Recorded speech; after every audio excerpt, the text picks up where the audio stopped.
So I'm here with Ketchikan Public Health Center nurse Jen Bergen. Jen, how are you? Good. Good And morning. good morning. And we're here to give a little overview of how to use the state COVID-19 dashboards to look at local data here in Ketchikan. So Jen, why don't you run us through that? Yeah, awesome. And I will share my screen. Yeah, so I just wanted to, can you see my screen? Sure can. Awesome. I always want to start out with that. So I just wanted to give a quick overview, kind of in anticipation and preparation for that transition from that local dashboard to that state dashboard. And that is going to happen next week on the 31st. It'll be the last day that we do update that local data. So I do have that up, and I just kind of want to run through that first and kind of explain what's being shared here and what will not be shared on the state dashboard. So you can see the state dashboard or the local dashboard up now. So we're providing on this, active cases, hospitalized, new positive tests today, 7 days, and then 14 days. You go into some of those incident, those case rates, and then we are doing positive case by source here on this local Ketchikan dashboard. So most of this information is going to transition to that state dashboard. It's already being shared there. It has been for quite some time that's been running in the background. I would say definitely way over that year. Some of the things that are not on that state dashboard are active cases. So really, really important in the beginning of the pandemic to track that active cases. As we see that, that community spread, it's harder to know when people recover and track that number as a whole for multiple reasons. You got, folks that are lost to follow-up, people that don't want to participate. So this number is becoming more and more hard to track. So that is one that we will not, you will not see on that state dashboard. It is going to be cases in the last 7 days. It goes out even farther than that. It can go 7, 14. I think it goes to 30, 60, and 90. So it gives you a little more options there. And that actually gives you a lot clearer picture of what the actual COVID case counts are in Ketchikan. So those are the number of reported cases in that last 7 days. And that gives you a clearer picture on really where we're at with COVID than that active case count for multiple reasons. And mostly, for those folks that are hard to keep track of. So we do want to transition away from that. I just wanted to note that hospitalizations, so number of hospitalized on the local dashboard, so shows current number of people actually hospitalized.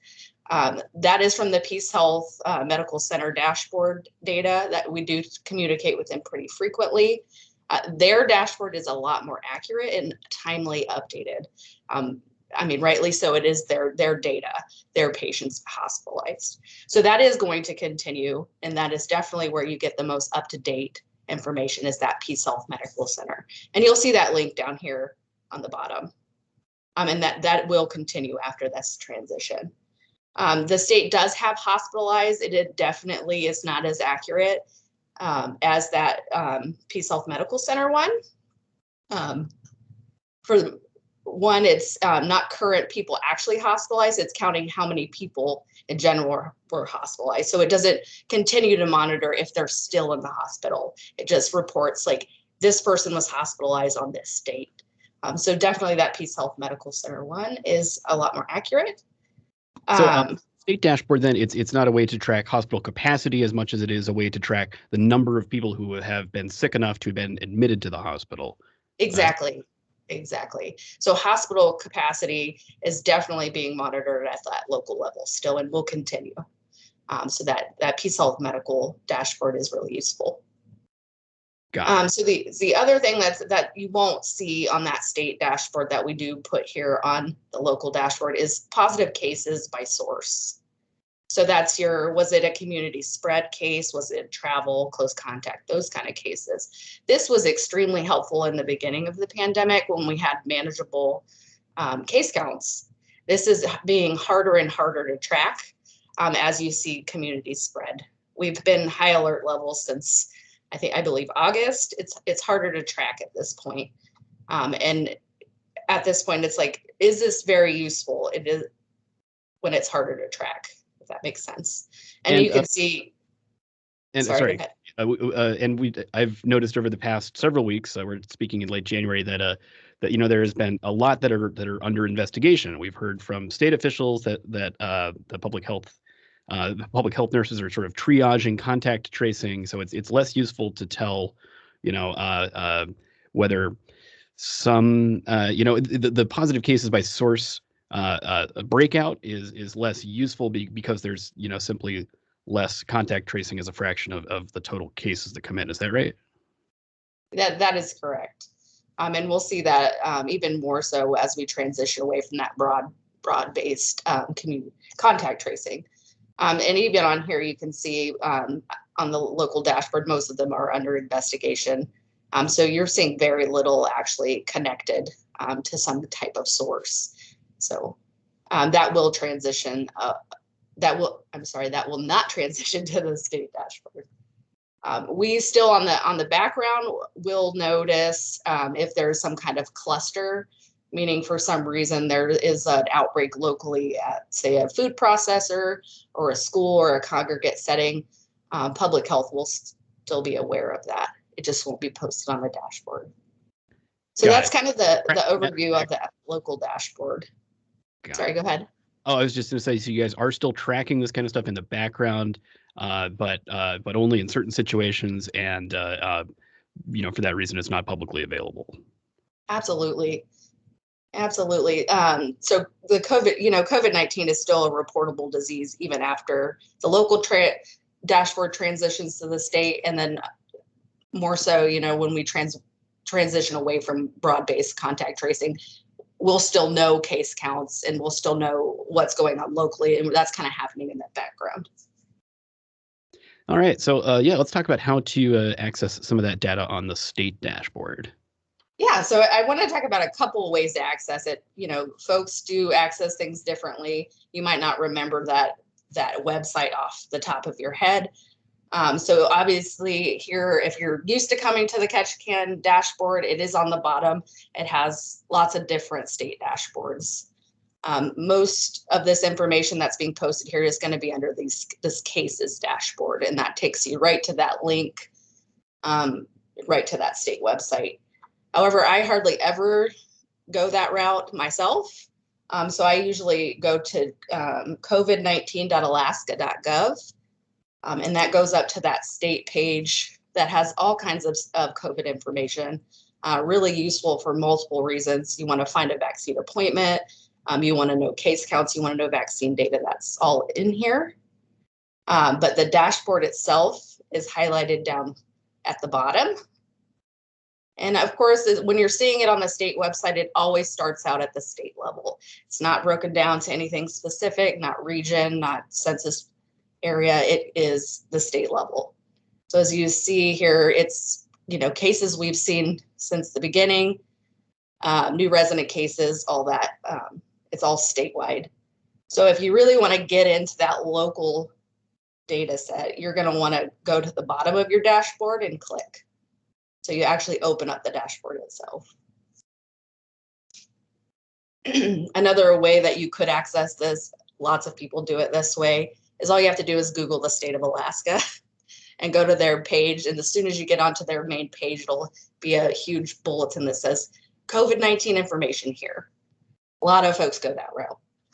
And I'll just chime in with the way I access it, which is I type in data.coronavirus.alaska.gov, and that's kind of a lot to remember, but that gets you to the same place as well. Yeah. So multiple ways to kind of get here. So again, when you open this up, it is the state level. It always starts that way. So it's giving you that case summary of where we're at in all of these categories throughout the entire state. But if you scroll on down and as it loads, you'll see this map. And if you just want to know your case summary, like the general overview of what's happening in Ketchikan, you can click on the map and scroll in and click Ketchikan. down here, and it's going to give you that overview of what's generally going on here. We're in the alert high. It shows you the total amount of cases ever, cases in the last 7 days, and your case rate per 100,000.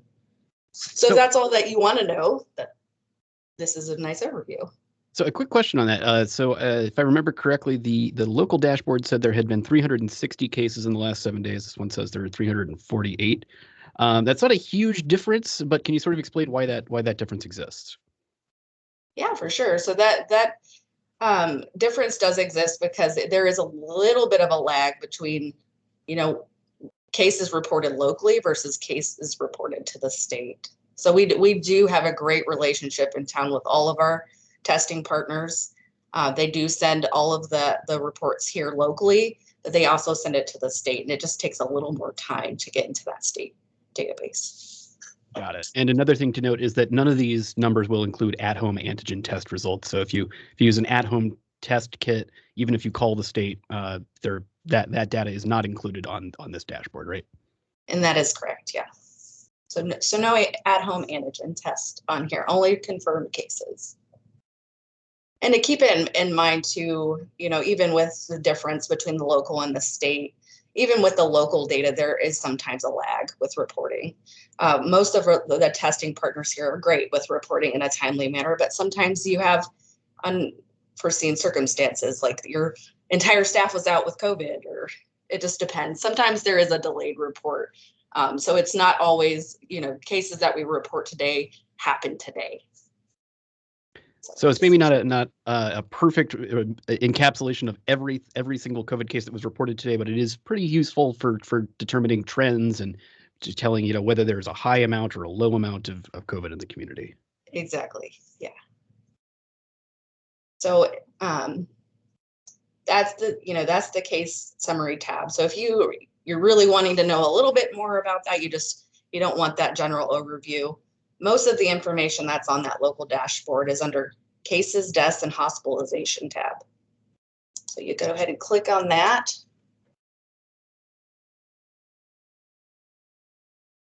And again, it starts out as at state level data, always does.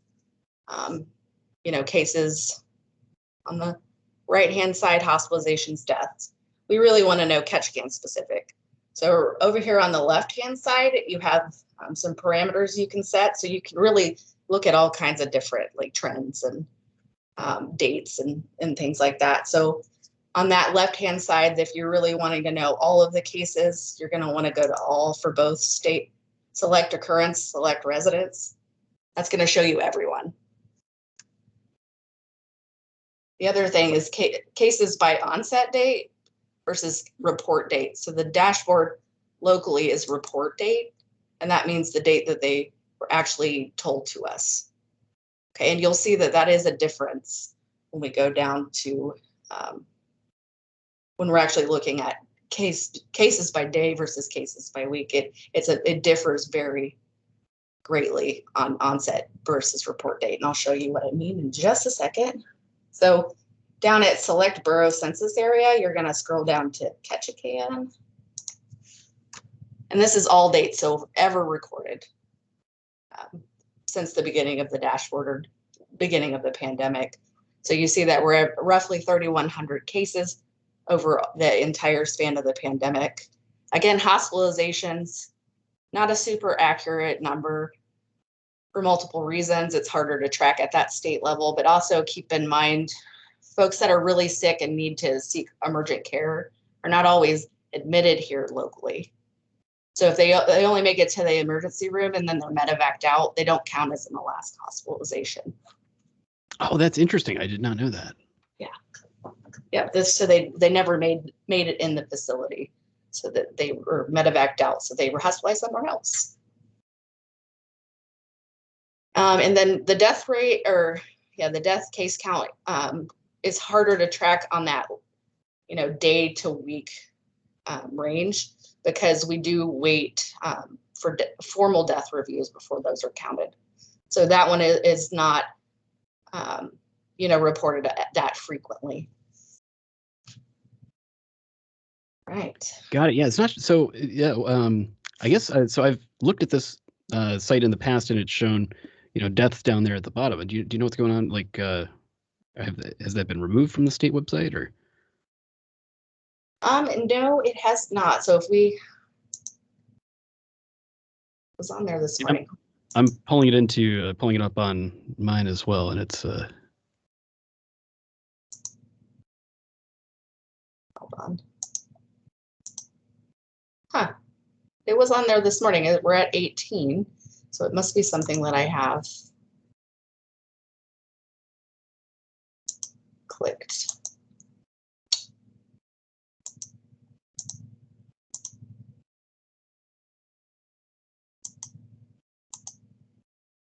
Yeah, I'm not sure. So, oh, there it goes. No, that's back to this. Yeah, there. That's still not super accurate. 33 cases. It's not what we were at. Well, it's being a little wonky. So it is going to be reported on here, and as our case counts were this morning, we're 18 deaths so far in the pandemic. I'm wondering why it says 33. Yeah, I'm showing the same thing on my computer as well.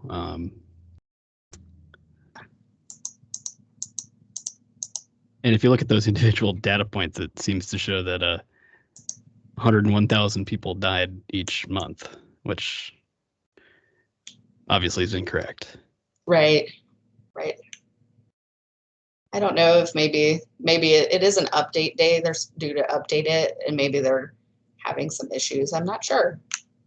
But normally when you come on here and you do, the all for both the occurrence and residents, and by date, you'll get a total number on the side. So I'm not sure what's going on there. Yeah, we'll leave that aside for now. And yeah. Leave So it aside. So if you want to look at the 7-day case counts for Ketchikan, here's where I'm talking about report date versus onset date. So report dates are how many cases were actually reported to us in the last 7 days. So 354, but if you go to onset, it's a lot lower.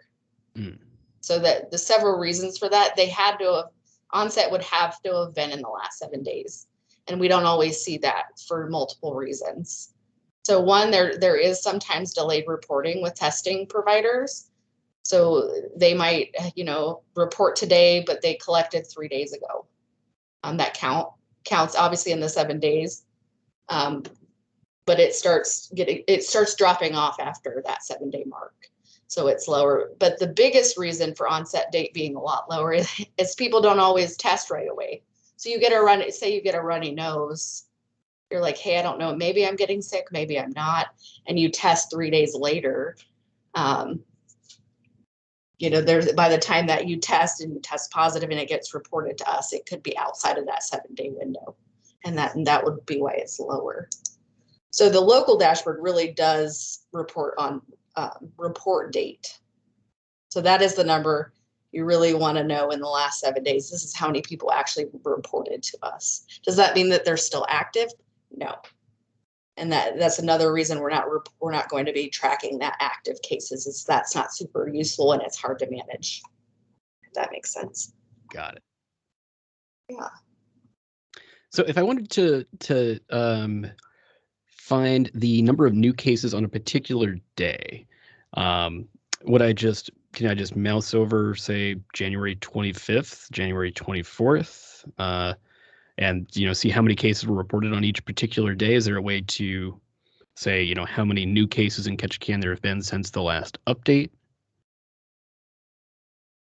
Yeah, so there is a way to look by day case rate. So you are just going to hover over these little blocks, and they are updating as of right now, because this morning the 25th data was not on there.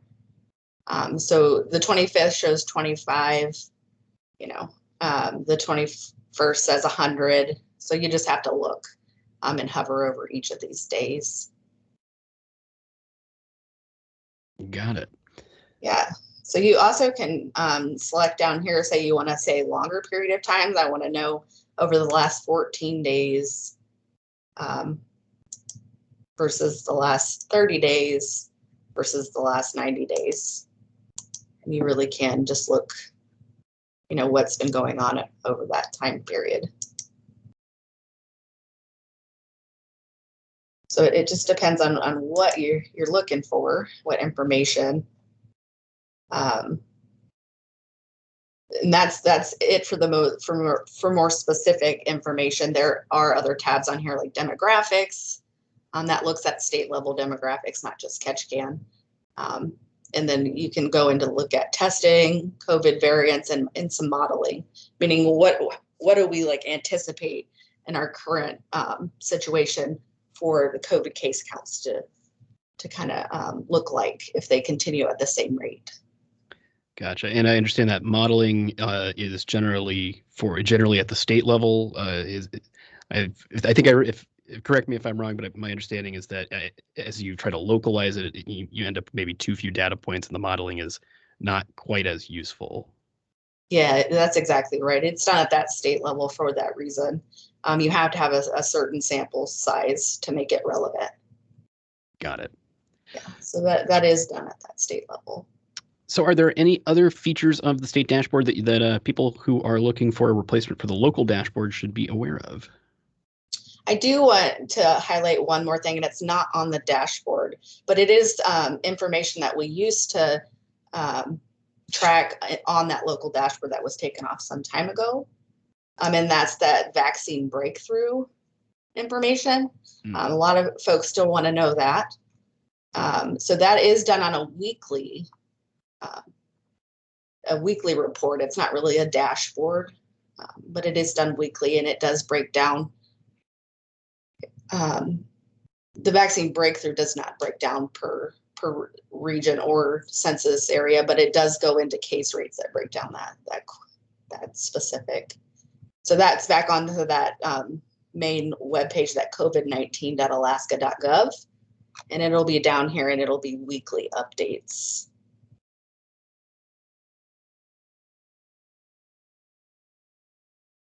No, I'm not going to be able to find it because I'm on the spot.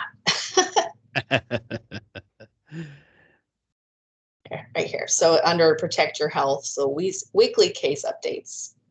So they're starting to at the section of epidemiology track COVID and really keep an eye on the flu.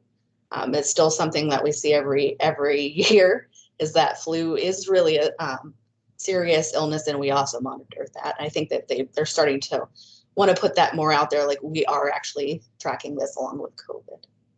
So this goes into your case trends, and it does break down by census area, and Ketchikan is on here. And you can see we've been red forever, which most of the state has been red. That just means that we're at that high alert level.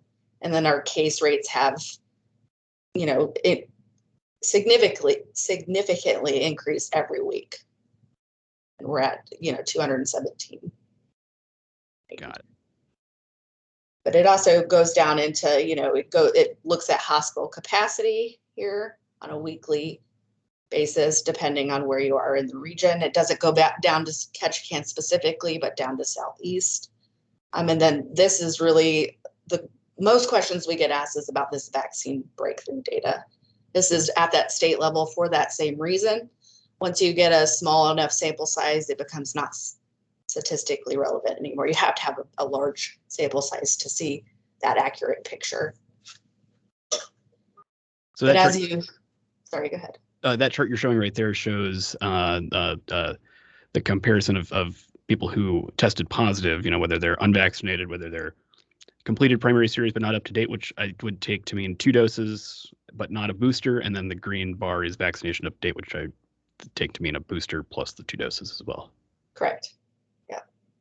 And as you can see, we are seeing still and it's increasing as it goes on, even for vaccinated folks, and that is mainly because Omicron is the variant we're seeing most in Alaska right now, and it's as the vaccine is still very helpful against preventing severe illness. it is less effective at preventing infection altogether. I think last reports I've seen is 50% effective. So it's definitely not what it was at like the Delta variant level. And you definitely can see in this graph that those folks that only have those 2-dose series are still becoming infected at the same rate as the unvaccinated. So it just highlights that need for a booster. Absolutely. Yeah, that's very interesting. Yeah. Then it goes into talk about some flu data where we're currently at. With our current flu season, typically January is the time that we start seeing a spike. So we'll see more to come with that. If we do see that trend, it's just interesting to see the flu seasons in the past. And it just looks like goes into more information on emergency visits, what the ERs are seeing with COVID-like illnesses versus influenza-like illnesses, and goes into some information on COVID. All right. Yeah. Well, is there anything else you'd like to share with us this morning? No, I don't think so. All right. Well, thank you so much, Jen. This has been very useful, and I think this is going to help a lot of people make sure they can stay up to date with the most current COVID-19 information as of February 1st, when that local dashboard goes away, and you guys have time to focus on other things. Yeah, absolutely. And just to reiterate that this, the dashboard itself is transitioning, but the links to the state dashboard will still be available on the Ketchikan Gateway Borough website. Very good to know. All right. All right. Well, thank you so much.